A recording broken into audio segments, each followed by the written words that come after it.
Assalamualaikum warahmatullahi wabarakatuh. Hai anak-anak semuanya, bertemu kembali dengan Bu Linda pada pembelajaran ilmu pengetahuan alam.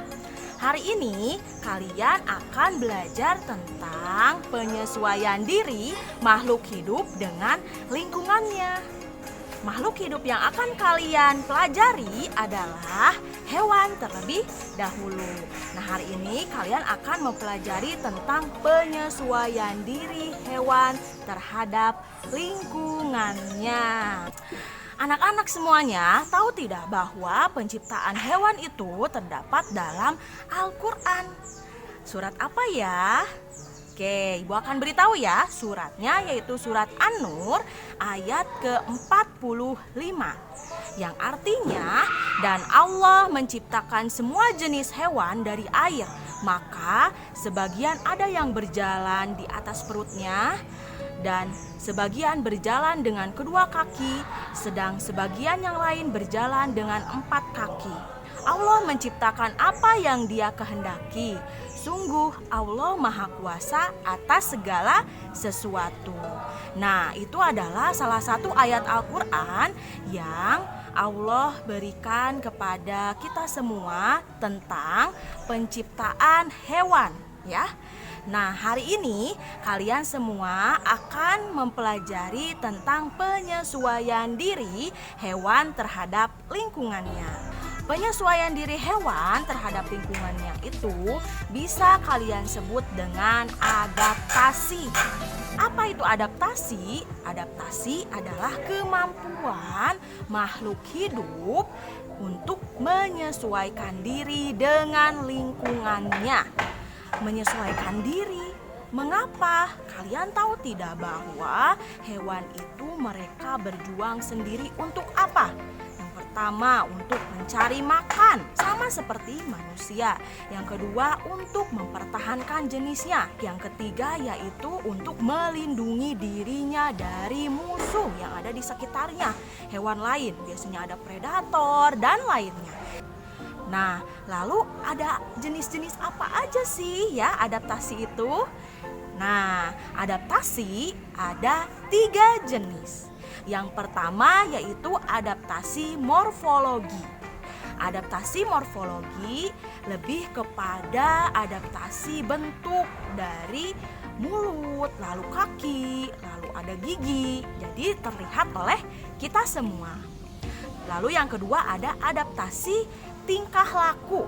Nah, kalau adaptasi tingkah laku ini adalah penyesuaian diri untuk mempertahankan diri dari musuhnya.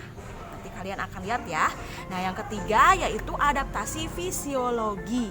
Nah, adaptasi fisiologi ini lebih kepada adaptasi yaitu organ-organ tubuhnya yang memang sudah Allah ciptakan disesuaikan dengan tempat dia tinggal. Oke?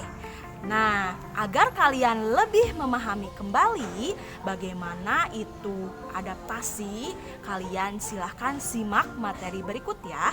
Jangan lupa juga kalian siapkan ya sambil dilihat buku catatan juga buku paket bab 3. Oke, selamat belajar. Oke, yang pertama kita akan membahas mengenai adaptasi morfologi, yaitu penyesuaian bentuk dan alat tubuh makhluk hidup dengan lingkungannya. Contohnya ada pada bentuk mulut serangga dan bentuk paruh serta cakar atau kaki dari unggas atau burung. Apa saja sih bentuk mulut serangga? Yang pertama yaitu ada bentuk penggigit dan pengunyah. Biasanya terdapat pada hewan belalang. Belalang memiliki 2 rahang. Fungsinya untuk memotong dan mengunyah makanan seperti pada gambar ya, bentuknya seperti ini mulutnya. Lalu ada bentuk mulut pengisap, yaitu ada pada kupu-kupu. Kupu-kupu ini biasanya menggunakan mulutnya untuk menempel pada kelopak bunga.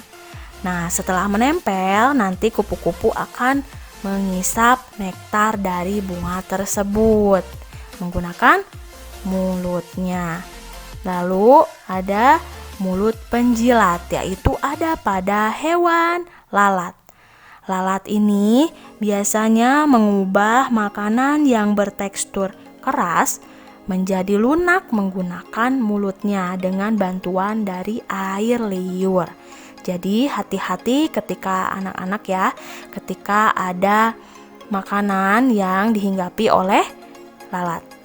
Lalu ada mulut penusuk dan pengisap, yaitu biasanya ada pada nyamuk. Nah, nyamuk ini memiliki mulut yang agak runcing, yaitu untuk apa? Untuk menusuk kulit dan mengisap darah. Nah, itu ya adalah bentuk mulut dari serangga. Lalu, yang selanjutnya adalah bentuk dari paruh burung. Nah, ada apa saja sih? Yang pertama ada paruh burung pemakan ikan. Bisa kalian lihat di sini. Paruh burung pemakan ikan memiliki ciri yaitu paruhnya panjang dan berkantong besar pada bagian bawahnya. Contohnya yaitu burung bangau atau burung pelikan. Lalu ada bentuk paruh burung pemakan daging. Bisa kalian lihat di sini, ciri-cirinya yaitu memiliki paruh yang tajam, kuat dan runcing. Tujuannya untuk mengoyak daging ya. Nah, biasanya ada pada burung elang dan burung hantu. Lalu ada paruh burung pemakan biji. Paruh burung pemakan biji ini memiliki paruh yang pendek ya, lalu tebal dan runcing. Untuk apa? Untuk memecah biji-bijian. Biasanya terdapat pada burung pipit. Ada lagi ya, bentuk dari paruh burung hewan. Ada pengisap madu. Ya, pengisap madu ini memiliki paruh yang kecil, runcing dan panjang. Untuk apa? Untuk memudahkan burung mengisap madu yang ada di dasar bunga. Contohnya pada burung kolibri. Lalu yang terakhir ada jenis paruh burung pengisap serangga, yaitu di sini ciri-cirinya adalah bentuk paruhnya runcing, panjang. Untuk apa? Untuk mematuk kayu pohon dan menangkap serangga di dalamnya. Nah, itu dia tadi adalah bentuk dari paruh burung. Selanjutnya kita akan mengenal bentuk dari kaki atau cakar burung. Nah, ada kaki petengger. Kaki petengger ini adalah kaki yang digunakan untuk bertengger pada ranting-ranting pohon. Cirinya yaitu memiliki jari kaki panjang dan datar. Biasanya ada pada burung kakatua dan burung nuri. Lalu ada kaki pengais. Kaki pengais ini fungsinya untuk mengais tanah dan mencari makan. Ciri-cirinya ada 3 jari menghadap ke depan, lalu 1 tumbuh ke belakang. Contohnya ada pada ayam dan kalkun. Lalu ada kaki perenang. Kaki perenang ini salah satu ciri yang paling menonjol adalah memiliki selaput yang berguna untuk berenang dan berjalan di lumpur. Lalu contohnya adalah bebek dan angsa. Nah, ada lagi kaki pencengkram. Kaki pencengkram ini memiliki ciri jari kaki yang pendek, kuku melengkung tajam, dan cakar yang kuat untuk mencengkram mangsa. Contohnya yaitu adalah burung elang dan burung hantu. Lalu yang terakhir ada kaki pemanjat. Nah, kaki pemanjat ini terdiri atas 4 jari, 2 di belakang, 2 di depan. Fungsinya untuk memudahkan saat memanjat pohon. Contohnya ada burung pelatuk. Nah, itu dia tadi bentuk kaki dari burung. Selanjutnya kita akan mengenal bentuk gigi dari hewan. Nah, ini ada hewan harimau. Hewan harimau ini termasuk memiliki gigi taring atau tajam. Nah, tujuannya untuk mengoyak makanan karena hewan harimau yaitu hewan karnivora, pemakan daging. Selain harimau juga terdapat buaya, serigala, anjing, dan kucing yang memiliki gigi taring yang tajam. Lalu ada sapi. Nah, sapi ini memiliki gigi seri dan geraham. Mengapa? Karena termasuk hewan herbivora yang makanannya yaitu rumput, sehingga giginya digunakan untuk mengunyah rumput. Selain sapi, ada juga kuda dan kerbau. Lalu ada monyet. Nah, monyet ini memiliki gigi seri, taring, dan geraham seperti halnya manusia. Kenapa? Karena monyet yaitu pemakan segala atau omnivora. Jadi semua giginya itu lengkap ya. Oke, selanjutnya yaitu kita akan mempelajari tentang adaptasi tingkah laku. Nah, adaptasi tingkah laku ini adalah penyesuaian hewan untuk mempertahankan diri dari lingkungan sekitar atau musuhnya. Ada apa saja? Yang pertama ada kamuflase. Bisa kalian lihat pada gambar, ya ada seekor bunglon. Nah, bunglon ini bisa mengubah bentuk warna sesuai dengan yang ada di sekitarnya atau lingkungannya. Nah, kamuflase ini bisa disebut dengan kemampuan menyamarkan diri dari pemangsa. Bunglon mengubah warna tubuhnya. Lalu ada mimikri. Mimikri ini terdapat pada ulat ya, yang terdapat di pohon atau di daun. Nah, ulat ini bisa meniru bentuk fisik dan perilaku jenis makhluk hidup lainnya.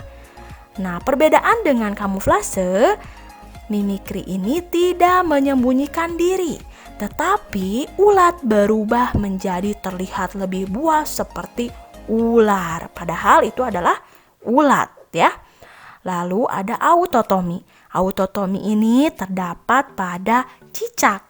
Nah, ketika ada hewan pemangsa yang ingin memangsa cicak, cicak memutus bagian tubuhnya untuk mengelabui mangsa dan nanti bisa tumbuh kembali ekornya. Ada apa lagi? Masih ada ya, yaitu ada yang mengeluarkan kelenjar bau, yaitu terdapat pada walang sangit. Walang sangit ketika ada mangsa atau ketika ada lawannya mengeluarkan bau yang tidak sedap untuk melindungi diri. Lalu ada yang dengan cara mengeluarkan bisa atau sengat. Nah, biasanya selain pada ular, ada juga kalajengking dan ubur-ubur. Hewan tersebut melindungi diri dengan mengeluarkan bisa atau sengatnya ya. Lalu yang terakhir yaitu cara melindungi dirinya dengan berpura-pura mati, yaitu terdapat pada kumbang ya. Kumbang ini menyelamatkan diri dari predator dengan berpura-pura mati. Nah, selanjutnya kita akan mempelajari yang terakhir adalah adaptasi fisiologi. Adaptasi fisiologi ini seperti apa? Nah, hewan menyesuaikan dengan lingkungannya melalui organ-organ atau alat tubuhnya supaya bertahan hidup di kondisi tertentu. Contohnya ada di kondisi tertentu seperti apa? Nah, yang pertama yaitu kondisi cuaca ekstrim, yaitu misalkan penyesuaian yang ada di kutub ya. Nah, kutub ini adalah daerah yang memiliki suhu yang dingin. Lalu hewan yang hidup di kutub seperti beruang, lalu dan penguin itu beradaptasi dengan menyimpan cadangan lemak yang tebal di bawah kulitnya, sehingga beruang dan penguin bisa bertahan hidup dan tetap hangat meskipun suhunya dingin sekali. Lalu ada lagi daerah mana sih yang memiliki kondisi yang ekstrim? Yaitu ya, penyesuaian di gurun ya. Hewan juga ada yang tinggal di gurun. Apa sih yang tinggal di gurun? Iya, anak-anak pasti semuanya sudah tahu ya, yaitu unta. Nah, penyesuaian di gurun ini seperti apa sih? Nah, salah satunya yaitu unta. Unta ini sebenarnya memiliki bentuk fisiologi atau organ tubuh yang bisa menyesuaikan dengan hidup di gurun. Nah, kita akan lihat ya anak-anak. Oke, ini adalah unta. Nah, unta ini memiliki apa saja sih sehingga bisa hidup di kondisi daerah gurun yang panas, gersang, tidak ada air? Oke, yang pertama yaitu, unta memiliki punuk yang berisi cadangan lemak. Nah, cadangan lemak ini akan dipecah menjadi energi ketika unta tidak menemukan makanan, ya. Sehingga ketika unta kelaparan, unta masih menyimpan cadangan makanan yaitu lemak di punuk. Lalu ada apa lagi? Unta memiliki bulu mata yang lebat untuk mencegah pasir gurun masuk ke dalam mata. Ya, lalu yang selanjutnya adalah hidung unta ini dapat menutup untuk mencegah pasir gurun masuk ke dalam hidung. Lalu ada apa lagi? Unta memiliki usus yang lebih panjang dari hewan mamalia, sehingga mampu menyerap air sebanyak-banyaknya dari makanan yang telah ia makan. Nah, oleh karena itu, kenapa unta tidak merasa kelaparan atau kehausan ketika di gurun? Karena apa? Karena unta sudah memiliki cadangan makanannya sendiri. Oke? Nah, itu dia tadi ya anak-anak, materi mengenai penyesuaian diri hewan terhadap lingkungannya. Selanjutnya, Ibu mempunyai satu video mengenai contoh kamuflase dari bunglon. Itu atas kuasa Allah, bunglon bisa merubah warna kulitnya sampai 7 kali. Coba kalian simak dan kalian coba tafakuri bersama-sama bahwa Allah memiliki kekuasaan yang sangat besar sekali. Silahkan disimak ya.